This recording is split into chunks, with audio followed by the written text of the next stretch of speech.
All right, listen, I'm just going to pick up where we left off, and here is the outline we're using as Sunday, the triumphal entry day of official, dramatic, deliberate, scripture fulfilling presentation.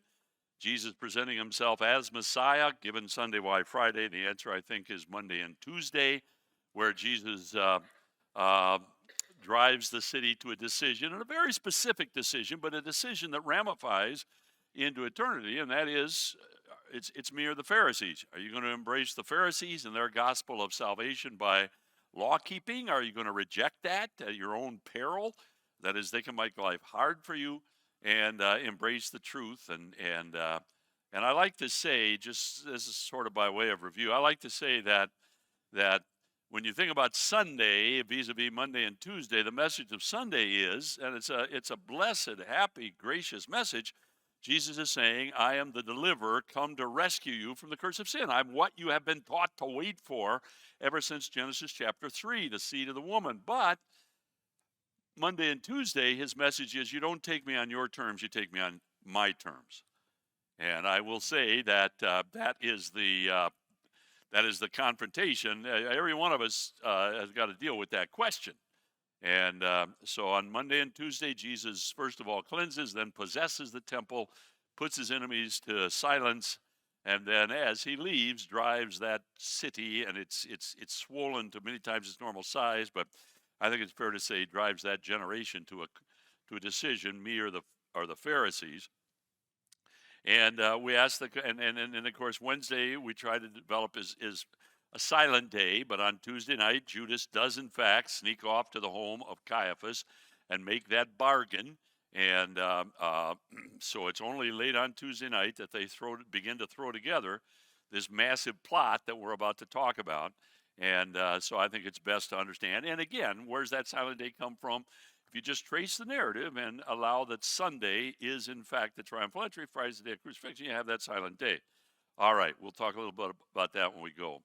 All right, so I'm not going to do that. That's what I just have a slide there that kind of emphasizes, I think, why that silent day is important. And I'll tell you, one of the points that I make, and it is here, Jesus on Thursday is going to send Peter and John. Well, maybe I ought to get there. All right, I'll come back to that. All right, I'm going to try and make myself keep going here. But Thursday, I like to think of as a time of messianic preparation. And what I mean by that is it's twice a day time of messianic preparation. Because, first of all, in the upper room, Jesus is going to prepare his disciples for what's to come. And then when Jesus makes his way from the upper room down to Gethsemane, he's going to prepare his own soul spirit for what's to come. So that's what's before us on Thursday. I'd like to get a little past that, but notice that this is just a map, and we'll use this map. Is it in your book? I think it is somewhere. But it's just a map that I've used over the years. I should do better, but I've gotten lazy about it. Yeah, it's on page 33. But I said that Jerusalem is 2 hills and 3 valleys, and the 2 hills are the eastern hill. That's the Temple Mount and the city of David. And the western hill is the area that's higher. It's flatter, not very flat, but it's flatter than the city of David, which is ridiculously steep. And it's the place where you want to live because, as I said to you, you build your life around those Mediterranean breezes that come in the middle of the afternoon. And if you live high on the western hill, you get those breezes. That's the point. And so that is where the wealthy people lived. And that's most important for what we're going to be talking about is where Herod, King Herod, he's a dead guy. But some years ago, 40 years ago, he had built himself a palace in his capital city, which is Jerusalem. And it's a lavish, lavish palace. Josephus says that other than the Temple Mount, the most beautiful building he ever, and listen, Herod built himself 8 palaces.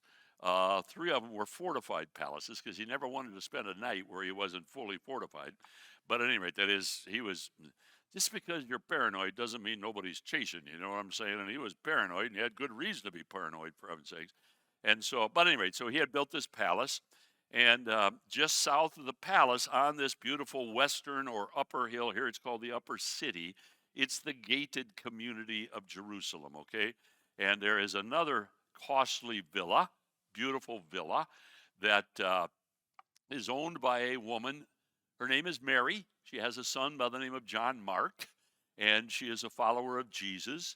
And of course, it's in her home that it's to her home that Jesus is going to lead the disciples, the apostles, the 12, to keep the Passover meal. That's what they went there for.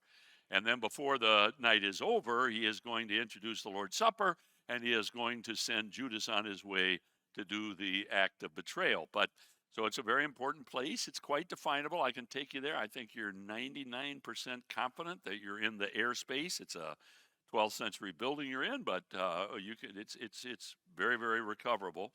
But at any rate, so that's the place of the Last Supper. Now, what happens is that yeah. Oh, okay. Yeah. Let me stop on this because there's a background event, and it's kind of awkward to stick in, but I think it's so important to the Gethsemane drama. So what we have is the upper room, and then Gethsemane. That's what happens on Thursday, and then of course after Gethsemane, the arrest. By that time it's very late Thursday, maybe early Friday morning. I just want to take you to a passage in John chapter 12, and it's a remarkable passage. It's so John 12 and verse. Well, we'll start in about verse 22, I believe. Let's see. Yeah, in verse 22, Philip. Now this is all right. This is and John doesn't designate exactly when this happens, but I think it's safe to say because it's either Monday or Tuesday, and Monday was almost entirely taken up with just the triumphal entry, whereas on Tuesday he's on the Temple Mount and he's doing miracles the entire time and so on, and he's putting to silence his enemies. But as John gives us, and it is entirely John's habit to tell us something that the synoptics, Matthew, Mark, and Luke, leave out, and so he gives us this marvelous story of some Greeks, some proselytes, some followers of God, some devout men, as they're called in the book of Acts, some Gentiles who have embraced Yahwism.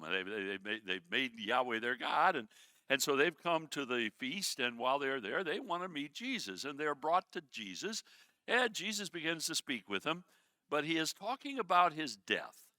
And he says in verse here in the red letter, verse 23, the hour has come that the Son of Man should be glorified.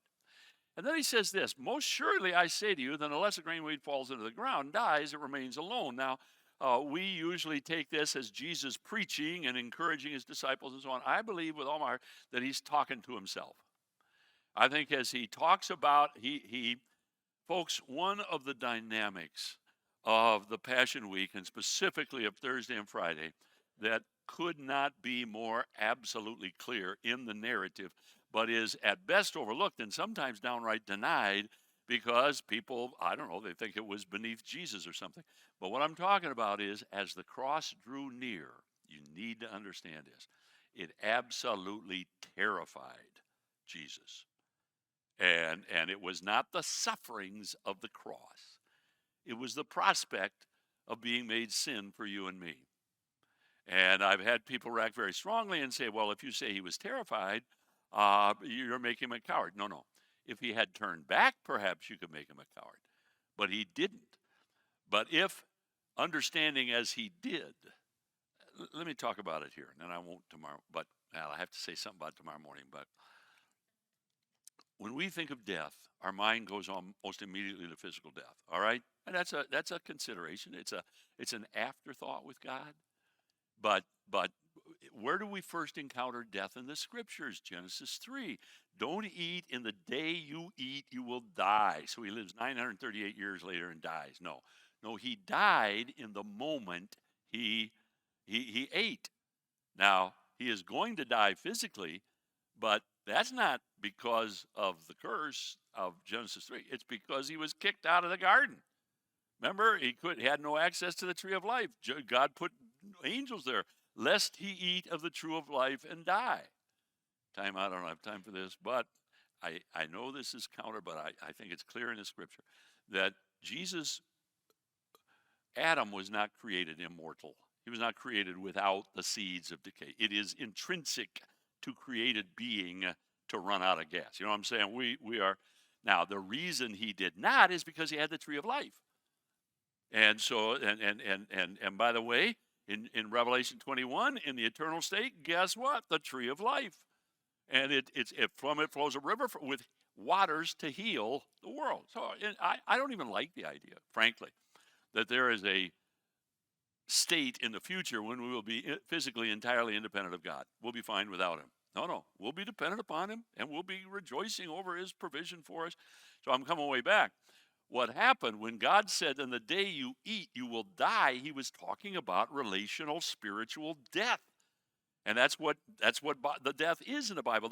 Listen, I keep saying physical death is a bit of an afterthought. And listen, and I say it's an afterthought. I'm close as anybody in the room, I'm sure, but so it's an important consideration. But how hard is it for God to fix physical death? Lazarus, come out here. It's done. How hard is it for him to fix spiritual death? It's this drama. And what happened in the garden is that the one who had walked with God in the cool of the day and had enjoyed the kind of pure fellowship that God created you to have, he created you with a hole in your heart that only he can fill, as we say. And so Adam enjoyed that perfectly. Now he's alienated, he's fleeing, he's angry. So what you have is alienation. Now, listen, and there is mystery in this, but it seems to me it's mystery we have to at least work with. Because you and I believe in a triune God. Amen and amen. What do you mean by that? Of course you don't. We don't understand it. It's what the Bible teaches. If you got water, ice, and steam going on in your head, knock it off, for heaven's sakes. So the fact is that there is what it means.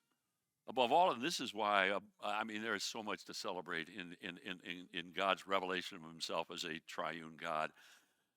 But it seems to me at the heart of it, what that means that is so precious is that it is God's nature to exist in relationship. He loves relationship eternally. There are three persons of the Trinity. Listen, there's bottomless mystery in that, but I'll tell you what's true. They like to hang around together. They enjoy one another's fellowship.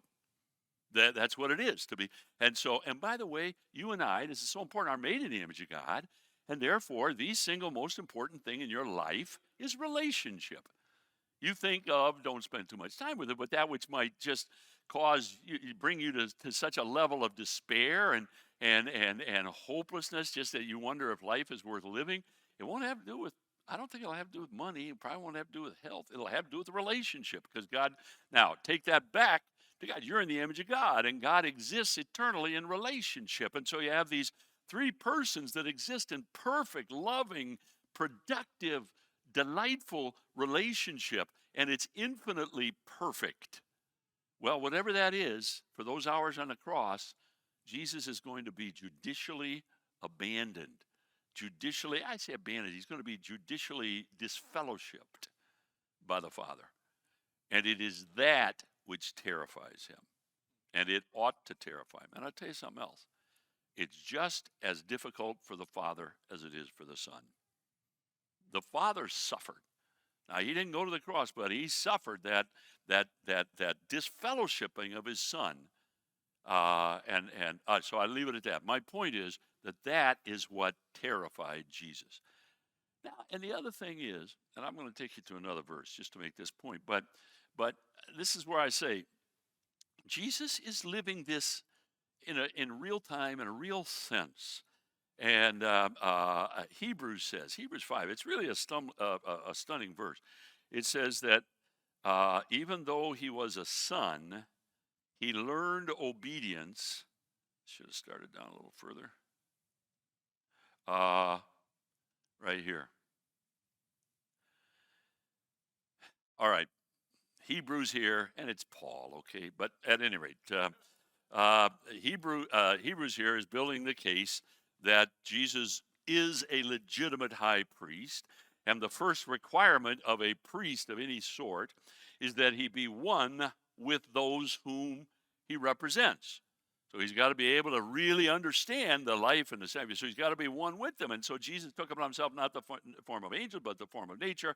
And he became a priest. And he was a priest not after the order of Levi, but after the order of Melchizedek. But he was a genuine priest. And therefore, in the days of his flesh, when he had offered up prayers and supplications with vehement cries and tears. Now that's clearly a reference to where we're headed, Gethsemane. Who was to tears to him who was able to save him, I think, through the experience of this spiritual uh, separation. He was heard because of his godly fear. Remember now, Jesus had no more resources than you and I. And one of the most important of those, and the one to which Jesus repaired again and again, is prayer. He spent a whole night in prayer before he chose his. Is that a play act? Is he just, sometimes it's free. He just did that for our sake so we'd understand. Oh, no. Jesus was definite. And so he's talking about Gethsemane here. Though he was a son, he learned obedience by the things which he suffered. And thus he was made perfect. There was some deficiency in the second person of the eternal Godhead, which disqualified him to function as a priest until he took upon genuine human nature and lived that life out. And it was tempted, Hebrews 4 says, in all points as such as we are. And therefore, he was perfected. He was brought to the place where he was qualified as a priest. He had to be able to, he had to live the life you live. That makes sense to you? So that's what I'm saying is this, that, let me take you back to, John 12. I want to be in John 12. So so here's what I'm saying. And I believe that Jesus, I think I think the only way to read this really is that as Jesus talks about his death and the necessity of his death, all of a sudden you have this verse right here. He says, now my soul is troubled. Now, I want you to picture it. Here is Jesus on the Temple Mount, tens and hundreds of thousands of people. He's the center of all the attention.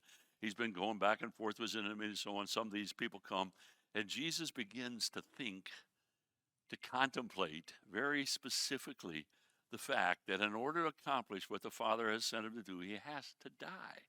He has to die in the Genesis 3 sense. And as he does, I picture him sort of stepping to the front of the stage, almost like a Shakespearean soliloquy, and maybe grabbing his chest and looking heavenward and say, my soul is troubled. His soul is heavy.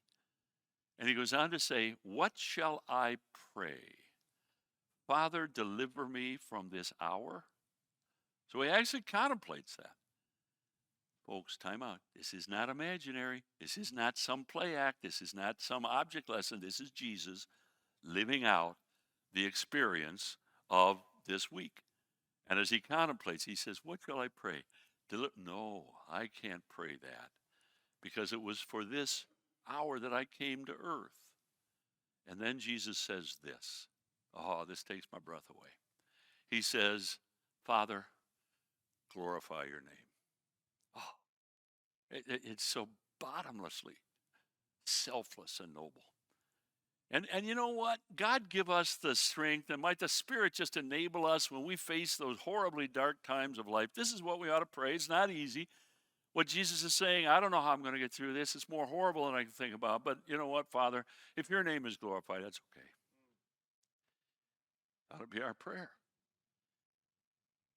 Now, it's such a tender moment. This is where we read these, we take away the humanity, we take about the reality and so on. The Father, who is living this out. Listen, I believe in a God who orders all of human history. Amen and amen. But there's mystery in the Father as well in the Son. And the fact is, the Bible cannot be more clear. God does live through real human history. He's part of it. He's interacting. And I know there's mystery in that. How can he be? But that's what the Bible says. I spent a little time talking about it, but let's see what's that. The point is that the Father is so tender to the heart of his Son that the Father breaks protocol, and he speaks out loud, and he makes Jesus a promise right here, Tuesday afternoon, on the Temple Mount. I have glorified it, and I will glorify it again. That's the promise Jesus is going to take to the cross. What is going to enable him is just this realization that this will glorify his Father. So now that's on Tuesday. Now let's fast forward to Thursday. And I just want you to have that in your back of your mind because I'll come back to it. So let me take you back to the narrative. All right, so you know what? I'm not going to follow that because it'll be too slow. So you have it on your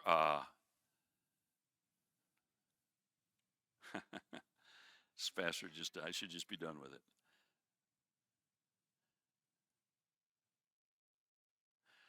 All right, so that's the whole list. You know what? All right, listen. Let me just tell you the story. Thursday, sometime on Thursday, Jesus is in Bethany at the home of Lazarus. I think he has rested there for a day because Wednesday you have probably just stayed there. I think very possibly sometime on Wednesday, Jesus had gone. Look, the question is, why is that man standing there with a pitcher of water? You know what I'm talking about? And the standard thing is omniscience. Because Jesus is going to say to Peter and John, go into town, prepare. Where do you want us to do it? Well, you'll find a man carrying a pitcher of water. So the standard thing is, but think about it. Now, it's not coherent. It doesn't make sense. I don't think it's the way Jesus lived his life. But the idea seems to be that Jesus, you need to go prepare. Peter and John, where do you want? And Jesus, well, I hadn't thought of that, but I'm getting something here. If you go into town, no, I don't think so. I mean, I'm being a little silly there. But I think without a doubt, Jesus, because he was so clever, he had arranged this place. And I think very possibly he had gone to Lazarus. He raised him from the dead just a few weeks ago.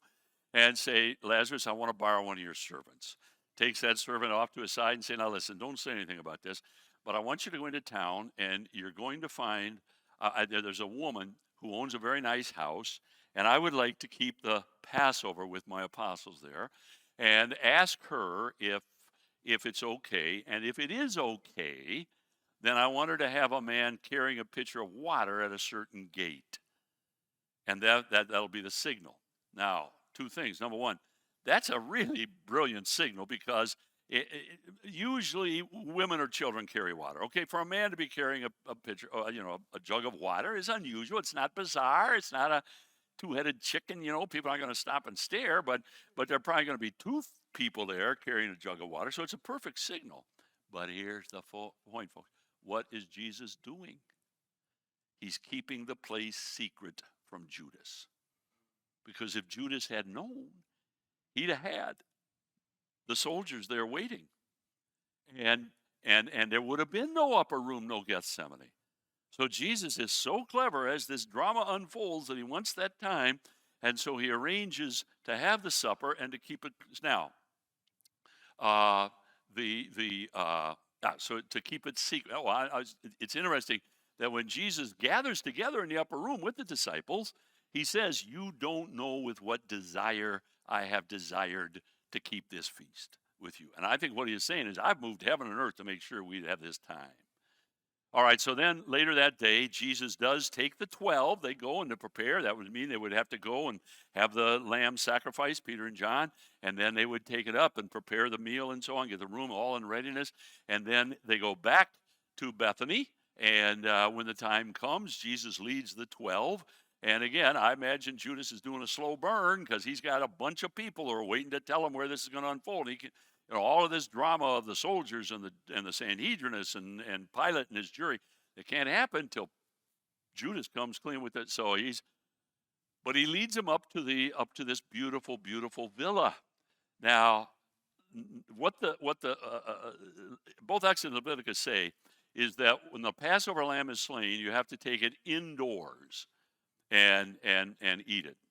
And normally, what they probably expected, and it has to be eaten at the central altar, at the temple. Now, the rabbis, and I think there's some justification for this, interpreted that mean within eyesight. And handily enough, and this is really kind of remarkable, I think, both Shiloh, where the tabernacle was for 300 years, and Jerusalem, where the temple was for all those 100 years, in both cases where the tabernacle temple sat is surrounded by hills higher in itself. And so what would happen is that you would go and you would offer the sacrifice. And in many cases, you would just go pitch a tent. Jews never went anywhere without a tent. They always had a tent in their back. Sometime spend a little time studying tent making. It's really, really fascinating. But at any rate, how important it was to that culture for any number of reasons. But so they probably anticipated that they would just go on a hillside, one of those hillsides, and pitch a tent. And because they couldn't do it in Bethany because it was not within eyesight.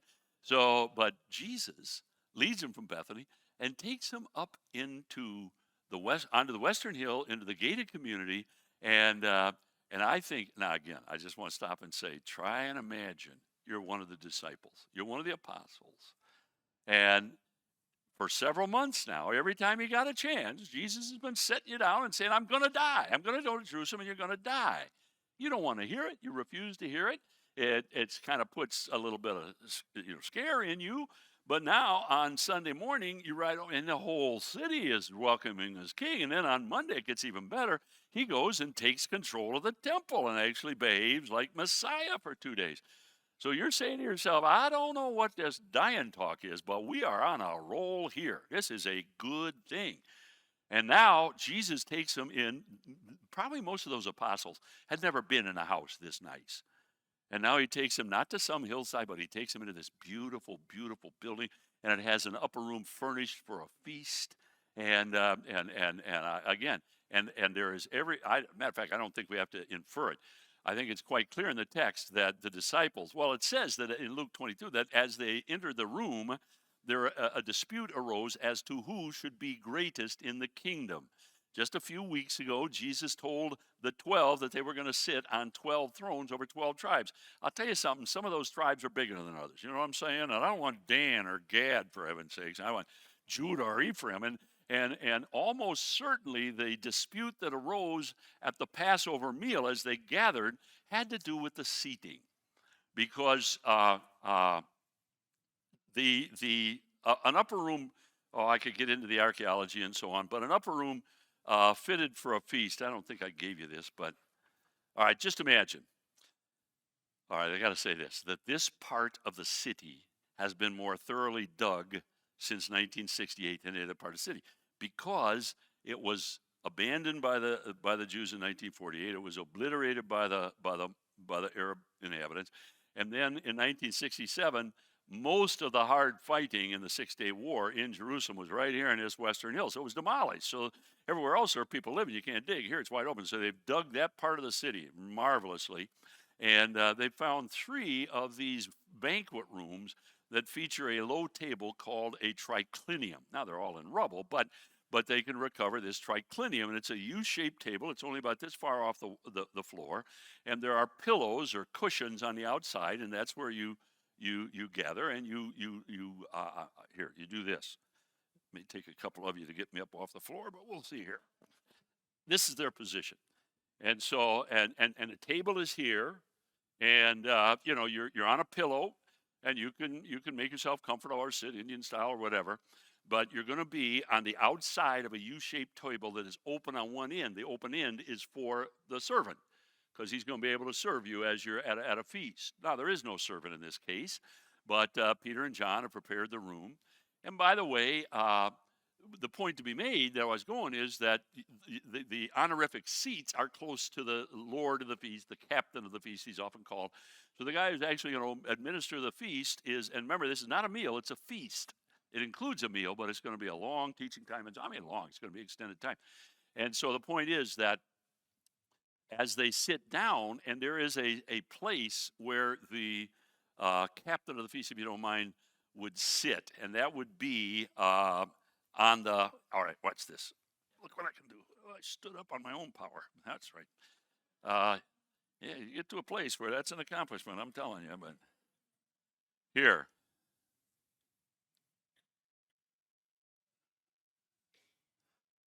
Oh, nuts. Oh, here it is. All right, so the table, and I draw as well as I sing. Okay, so it's pretty. Here's basically the U-shaped table, and again, the people sit out here, And because most people are right-handed, generally you lean on your left elbow and so on. And there's a person here, and the second from the end is usually the captain of the feast there, because that way you can imagine him. Has everybody in front of him. There's only one guy behind him, but he's not falling off the end. So, and I think that's the best way to reconstruct it. And so you got 12 apostles and Jesus sitting around the table. Now, I would say that we can identify two of them for sure. Number one, the guy sitting right here is John. Now that's not, you gotta picture me once again. So I'm laying down, and in front of me, or if I sit up to my right, is John. Now, how do we know that's John? Calls himself the disciple who leaned on Jesus' breast. That's exactly what this means. The guy just to the side of, if you want us to whisper, he just leans back. Does that make sense to you? So John is very certainly there. And I would argue that Judas is here. And because this is the way it unfolds. And I think Peter is somewhere over here. He moved kind of slowly. Because what happens is there is a dispute who's going to be the greatest, and Jesus rebukes him for it. And then they have the Passover, and then supper being ended. Now again, take just a moment and work at getting in the moment, because the drama of this, I'm sure that the 12 were convinced that Jesus was about to hand out kingdom assignments. That's why they're struggling to get close to him. On the other hand, by the way, this is what Peter and John meant with one on the right, one on the left, and so that's the picture. But on the other hand, the other part of the drama is Judas is sitting there doing a slow burn. No, he's got all of these people waiting to hear from him. You got to get out of here. Jesus has snookered him again. He got himself trapped in this room, and so Jesus announces, in the midst of that, the hand of the betrayer is with me at the table. This is after the Passover is formally ended. And now after the supper being ended, there's a little debate about it, but late in the experience. And by the way, the apostles would have planned on just laying back in the room and going to sleep. That's normally what you would do. It's a borrowed room, but so now Jesus says, the hand of the betrayer is with me at the table. And everybody begins to say, what? Who is he talking about? Could it be I? And Peter makes motion to John. So Peter evidently didn't move quickly enough, and he says, ask him who it is. And so John, who is leaning, as it were, on Jesus' breast, he just has to lean back, whispers to Jesus. And I'm saying whisper because I think this makes the experience coherent. I think John asked Jesus privately, who could it be? And Jesus says privately to John, the one to whom I give the morsel. So now John is on pins and needles. He's watching what's in the world's going on. And interestingly, when this changes, this affects your understanding of the dynamics of this room. When Jesus says the hand of the betrayer, everybody began to say who it could be. And Matthew says that Judas, and this is why I think Judas is right next to him, leaned over and said, Master, is it I? And Jesus said, absolutely. Well, now all pretense, all subterfuge is nonsense. Jesus knows. And I think you've got a hugely, hugely important truth moment in Judas. Now, again, sin makes you stupid. And the more sin, the more stupid. And Judas is angry, and he can't deny the truth of any of Jesus' claims, but he's got 30 coins rattling around in his bag, and so he determines to go through with it. And so Jesus hands him the sop. And once again, it says Satan entered into him. The idea is not that Satan just took advantage of something, but that given the wicked, fallen, angry, bitter, stupid heart of when Jesus did. And by the way, it was an act of kindness. I think maybe there were 8 or 10 people at the other end of the table who said, nuts, there went Judah. You know what I'm saying? Judas was he was the only Judean. The others were all Galileans. So the others all had dirt under their fingernails. They were fishermen and yeomen and so on. Judas was kind of the white collar guy, and he kept the bag. He was well respected. Now he was cheating, but so the point is that Jesus does a kindness to Judas, and Satan uses that kindness to anger Judas, and he says, "Oh, I'm going through with it." So he gets up. Jesus says, "Do it quickly," and he sets off. Now, after Judas leaves, and I want you to see something. This is why I set it up before. After Judas leaves, John chapter 12 and verse 30, It says this. No, no, no. Yeah. Hold on, hold on, hold on. John 13. No, John. Yeah, John 13. And verse 30. Let me get there. Oh, here it is. Verse 30 says this. Now, listen, let me just say this real quickly that what had happened? Oh, my, you know what? I am more and more frustrated with inanimate things that I could try 6 times to walk around that corner and have this stupid cord grab hold of that, but there it goes, but it's the fall. I think in the kingdom, you'll put your earphones in your pocket, take it out pristine. Won't even be wound up. It's all a function of the fall, I'm telling you. But at any rate, that's got nothing to do with anything. So, no, to go back to it, in John chapter 30, this is what I was going to say. You have 4 tellings of the Passion Week, and each of the Gospels of the Synoptics a lot of times tell the same thing, but each has its own perspective. And John doesn't mention anything about what we just talked about in the upper room. All he talks about, of course, is the washing of the feet. But then after that narrative, beautiful, beautiful, instructive narrative, and after he has said well, that's part of that part of the story. But then it says this, verse 30, having received the piece of bread, Judas went out immediately, and it was night. So Jesus says in verse 31, now let me just rehearse real quickly. On Tuesday, he prayed, what shall I pray? Deliver me? No, glorify your name. And the Father promised, I have glorified it, and I will do it again. And now as Judas leaves the room, Jesus says, now the Son of Man is glorified, and God is glorified in him. Hear what he's saying? The game is afoot. The curtain has gone up. Judas has gone to fetch the Sanhedrinists. This unspeakably terrible series of events that Jesus has come to accomplish, it's begun. And, well, at any rate, so Jesus goes on, and now you have what's called the upper room discourse.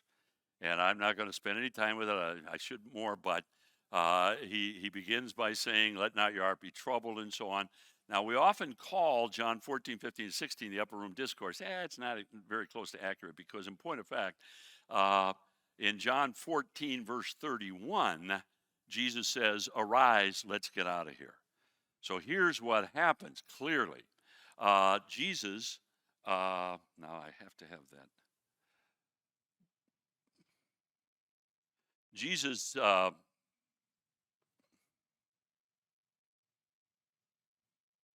where do I have the map? I want to get you that map that I talked about before. And my pages are a little different. But if you can find that map, and here it is right here.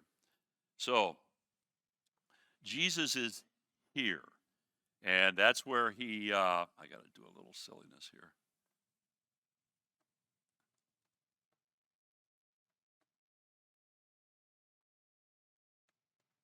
All right, sorry about that. So Jesus is here. The fortress Antonia, built by Herod to house the significant 2 legions of soldiers there in Jerusalem, is just north of the Temple Mount. Here's the Temple Mount where all the drama has taken place. But the point is, Judas leaves, and he goes all the way up here to fetch those soldiers. Now, Jesus is teaching, and all of it, and he realizes he needs the time with his Father, and so he needs more time, and he knows he needs more time with his disciples, but he knows how long it's going to take for Judas to get back. So all of a sudden, Jesus says, arise, John 14, 31, and he takes the disciples, and it's dark. It's by now it's at least 11, 12 o'clock, and he takes them down to that dung gate. Again, this is the eastern wall, and there's no gate there, and so he's got to go through the dung gate. Then he goes up the Kidron Valley to the Garden of Gethsemane, which is, again, very, very recoverable. We can be absolutely confident where the Garden of Gethsemane is. We can go there. And today it's been dug out. And meanwhile, what's Judas going to do? Well, he's going to go back where he left Jesus, and he's going to find it empty. Now, at this point, John, who is carefully supplementing and synchronizing with the synoptics, he gives us such an insight because John simply says in John 18, verse 2, that Judas knew the place because they often stayed there. And that's what I mentioned to you the other day. No, I'm sorry, this is different. Gethsemane, all right, let's talk about Gethsemane. Gethsemane, again, it's not a garden, it's a farm. It's an olive oil producing farm, very, very important. And it's got olive trees. And then, interestingly enough, as part of that particular agricultural installation, down the side of the hill, there's a cave. And in that cave is the olive press. And that cave's there today. And that's where you should go when you go to Gethsemane. Not many do, but that's the place to really celebrate, I think. But there are the olives. So the point is that it would have been it'd been fenced and secure, but Jesus was given leave to go there. And so many times when they would come to Jerusalem itself, evidently, they would stay in that place. And so John is telling us Judas knew where the place was. So now Judas comes and fetches the soldiers and takes them to the upper room. It's empty.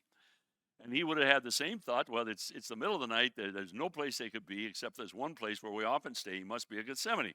So he takes the soldiers and the Sanhedrin and sets off for Gethsemane. And meanwhile, of course, Jesus has spent a season in prayer. Now, let me just say real quickly that this is the Valley of Kidron is right here. And when you think of the temple, you think of it as, even the pictures I show you, as sort of a cathedral. It was a slaughterhouse. And every day, thousands of animals were slain. And at Passover, some guess, as many as 200,000 lambs were slain at Passover. And so the priests would attend to the actual slaughter and butcher and give it. But then the Levites were running about, scooping up everything that could be burned or buried. And so everything would be carted off down to the Jeshimon, down to the wilderness near the Dead Sea, and there it would be burned or buried. But it had to be kept clean. And so underneath the Temple Mount, we know this, were huge cisterns and viaducts and channels and so on. And so tons of water every day were being channeled into cisterns beneath the Temple Mount. And it was the job of the Levites, and this would be a huge job. You go down there, and they take a donkey, and they take several goat bags, take the goat skin and turn it inside out and lock off the limbs and so on. And they would strap several of those on the donkeys, and they'd take them down and fill them. Then they'd go up, and they'd fill the cisterns up here because they had to be constantly washing this clean. Well, interestingly enough, all of that refuse that was washed off the Temple Mount was washed into the Kidron. And there was a brook. It's called the Brook Kidron. And the brook ran all the way down. The other valleys joined it, and it became the United Kidron and went all the way down to the Dead Sea. And it dumped into the Dead Sea. Because I think this is fascinating, the Dead Sea, 10 times more salty than any other place on earth, somewhere between 26 and 35% salt. And the Dead Sea was God's sewage treatment plant for the temple. So all this refuse was washed off to the Dead Sea. Now, what's interesting is in John 18, John simply says that as he made his way from the upper room down to the Gethsemane, that he stepped over the brook Kidron. And I think perhaps what John wants us to realize is that brook would be running red with the blood of all those thousands of animals that had been slain just a few hours earlier. And all of that, of course, is just anticipatory of what Jesus is going to suffer in a few hours. So now Jesus brings his disciples down. And I'm just going to walk you through this quickly. It's so important, but I think I'll take Luke 22. But I said that Thursday is a day of preparation, first of all in the upper room, and then with his disciples. Not totally, but the discourse to his disciples. And then secondly, his own heart in Gethsemane.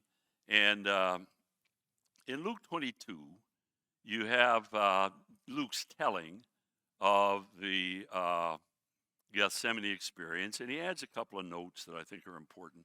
But let me just say this, that uh, that's the arrest. I wanted to get there, but we'll do it in the morning.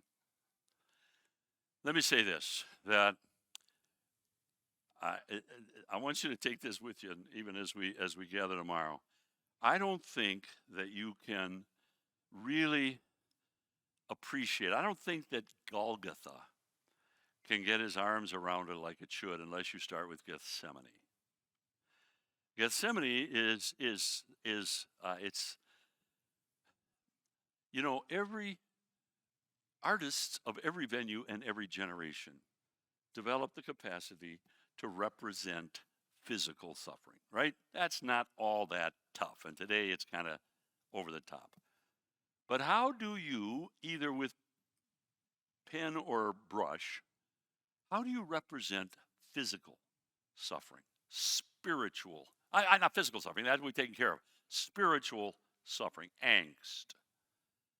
And it's much more difficult. And I think that the Gethsemane, there's a certain degree to which, as every time I come back to this, I think it's a little bit impolite or even impertinent for us, because this is this intimate moment between son and father, and what right do we have to be? Well, God wants us to know this, because he lays it out in some detail. And I think the reason is because, as I say, the way to understand the depth of Jesus' suffering, not physical, but spiritual suffering, is to contemplate Gethsemane. And that's why I think, what happens? Jesus brings them down. Judas is hard on his heels, but he has this time with the Father. And so he says to his disciples as they enter, and I think they probably came into that garden, that farm, Gethsemane, and with the olive trees. But then he took his disciples, the 12, down to this cave, because that's where they would stay. It's just down the hill. I can walk you down there. And just at the bottom of the side of the hill that is the olive press farm is this cave. And it clearly is where the first century olive press is in the cave. Okay, so it's clearly part of that installation. And Jesus said to his disciples, "Please pray for me. My soul is heavy in me unto death." And he left Judas is not there. He left 8 of the apostles there in the and they probably had favorites. They probably had a pillow stash somewhere down there, because they stayed there often. This is where they would stay, and they're tired. And Jesus says, "Please pray for me." But immediately they fall asleep. But Jesus takes the other 3, Peter, James, and John, and now he climbs back up the hill, and in the farm itself with these olive trees, he begs them once again, "Please pray for me." And then he goes and throws himself on the ground. And folks, this is 3 times Jesus prays what he refused to pray on Tuesday afternoon. Does that make sense? It seems to me that's big. And he prays, "Father, if there be any way, let this cup pass from me." And he is, and it's because, again, I'm going to say, he is horrified by the prospect of being disfellowshipped, that relationship, that infinitely blessed relationship being broken. And Luke adds 2 notes. And listen, if you're into this, I know that there is some debate about this, but I've done my homework. I'm absolutely convinced that this is legitimate, because he says in verse 43, he says, "An angel appeared to him from heaven, strengthening him." All right, now listen. There's only one other time when the Father dispatches angels to care for the Son, and it's by reason of a 40-day fast. And Jesus was at such extremity there in the wilderness experience. He was reduced to, he was near death. And by the way, those angels can't do miracles. I think those angels in Matthew 4 came and did for Jesus what you and I would do for him, and nursed him back to health over the course of several weeks. But now, it's not by reason of a 40-day fast. It's by reason of his contemplation of what he's about to endure on your behalf and mine, that Jesus is somehow cripplingly terrified. I don't know what those angels did. I picture them maybe just helping him up off the ground, and it was with angelic support that he staggered out of the garden. But the Father, watching this in heaven, realizes that his Son is so physically struck that he dispatches angels. And then, of course, he goes on the next verse to say that Jesus sweat great drops of blood, and this is a physical condition.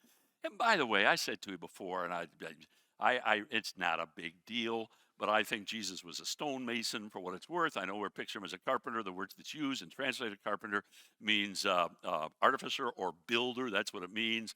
And you go to Israel and you realize you don't build. You never have built with wood. There's no wood. You build with stone. And so I think and I think it may bespeak the fact that Jesus had for 18 years, between the age of 12 and 30, had spent every working day hauling around, swinging a 9-pound hammer, swinging, and hauling around big blocks of stone and so on. And he was a man of some spiritual, physical strength. And I think that's reflected in the fact that he's able to handle the 40 days of fasting, but also here. There aren't many of us who could survive the kind of emotional trauma that produces this remarkable physical effect where blood seeps into the capillaries. And so Dr. Luke, by the way, bends himself out of shape and adds these details that are so helpful to give us some impression, to amplify that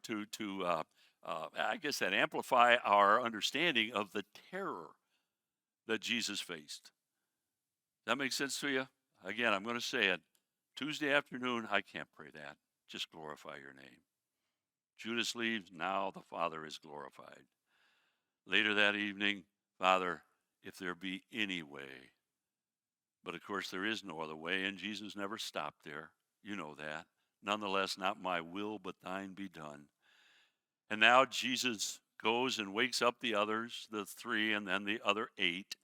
And as he leaves the Garden of Gethsemane, right there in the Kidron, here, as he looks to the south, it's okay. That's not the mic. Yeah.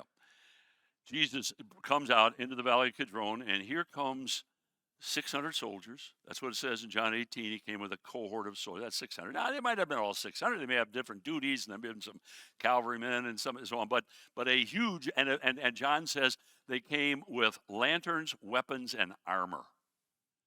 Now, let me just say something. I'm going to talk a bit about the arrest in a minute. But let me say that, well, all right, I'll come back to that in just a minute. I'm organizing my thoughts while you watch. But my point is, and there may be no manifest evidence that I got it done, by the way, but the point is that, so you're Jesus and you're the apostles, and this has been a strange night, because with all of the excitement in the upper room, now Jesus spent all that time, I'm going away, it's expedient for that I go away, I'll come again for you, and you say, what's going on? And now you spend this, you've been sleeping for the last half hour or so. Jesus comes and wakes you. What in the world's going on in the middle of the night? And now you come out, and here comes, several hundred soldiers, the Sanhedrinists, and leading them is your dear friend and colleague and trusted co-worker, Judas Iscariot. What's going on here? And now Jesus is arrested. But here's what I want to say. In the garden, 3 times, if there be any way, let this cup pass from me. As they leave, Peter said, well, in the upper room, Peter had confessed that he had a sword. And when Jesus, but now Peter sees this, and evidently the Sanhedrin are kind of leading the way because they have to point out who Jesus is. And now Judas comes to identify him with the kiss. And in the melee, Peter takes that sword and lops off. Now, can you see my ear? I'm auditioning for the Malchus part in the. No, I had the skin cancer, and so they had to scrape away the top of my ear. But the point is, he lops off the ear and of one of the servants, and it's so fascinating. Listen, I got to get it. What's at stake is this. Just give me this, and we'll pick it up in the morning. This is the arrest. Now, you can't overstate the danger in which Jesus' followers necessarily found themselves, given the fact that, number one, the Sanhedrinists have gone to the Romans and they have convinced the Roman authorities that there is a sedition afoot. Now, I go back to what I said before. They know something about Jewish seditions, and they're ugly, and they're never just face on face. They're always ambushes and people hiding and feints and so on. So they're on the high alert, these soldiers. They They haven't been told that there's a claimant Messiah who people claim is, a king, but he's not. All they know is we've been told that there is a sedition afoot, and we got to put it down. And they're looking for blood. I'm telling you. And so what happens? Jesus, on the way down the hill, as he prays what we remember as the high priestly prayer, one thing he specifically prays is, Father, I've protected these, you protect them. And then he is very aggressive about protecting them. Because what happens is, I go back to it, here come the soldiers and the Sanhedrin and Judas, and Peter lops this off, and Jesus is, all right, okay, this is what happens. When they get close, Jesus steps out in front of all the apostles, and he says, whom are you seeking? And I picture the leader of the soldiers, kind of open up Jesus of Nazareth, I am he. I am he. Let them go. And then meanwhile, Peter evidently swipes, and it's as if Jesus says, I am he. Give me a minute. Puts the ear back. I'm the one. That's actually how it is. It's in the middle of all that Jesus stops the crowd because, and again, he says, I'm the one. All right, time out real quickly. There is this phenomenon that when he says, I am he, the soldiers fall back. And listen, everybody has his own idea. Luckily enough for you, no, this is my idea. And in all of these narratives, when you're reading biblical narratives, folks, honestly, celebrate the mundane. Just look for the story. Don't for necessarily some spiritual meaning. And the big one is, some people say that when Jesus said, I am, the glory cloud burst out or something like that. What in the world? The big idea is that, well, when he said, I am, I go, I me, he was taking the name Yahweh to himself, and they were so shocked that they fell over themselves. All right.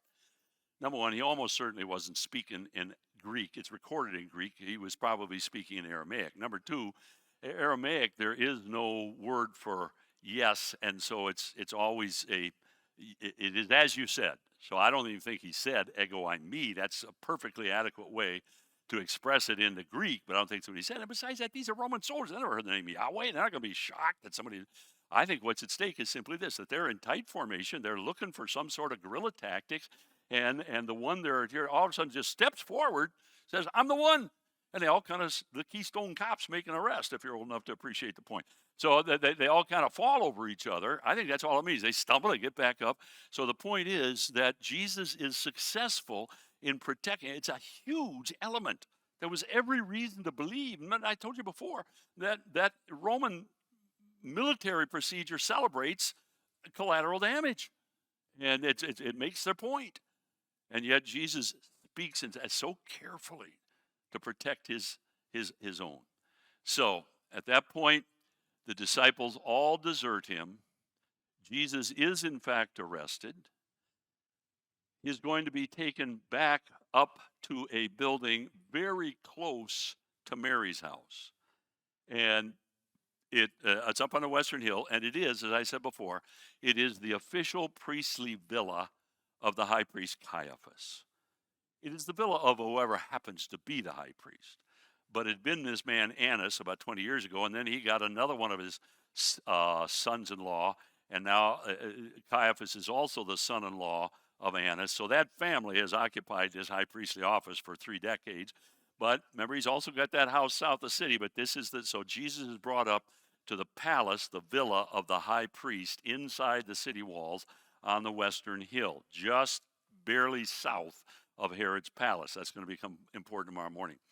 And then Jesus is going to be, first of all, there's going to be a hearing. Let me just say this, and we'll pick it up in the morning. We often talk about the Jewish trial and the Roman trial. That'll work, but the Jewish hearing is not a trial because they don't have the capacity to find him guilty or execute him. But their problem is that they have no charge.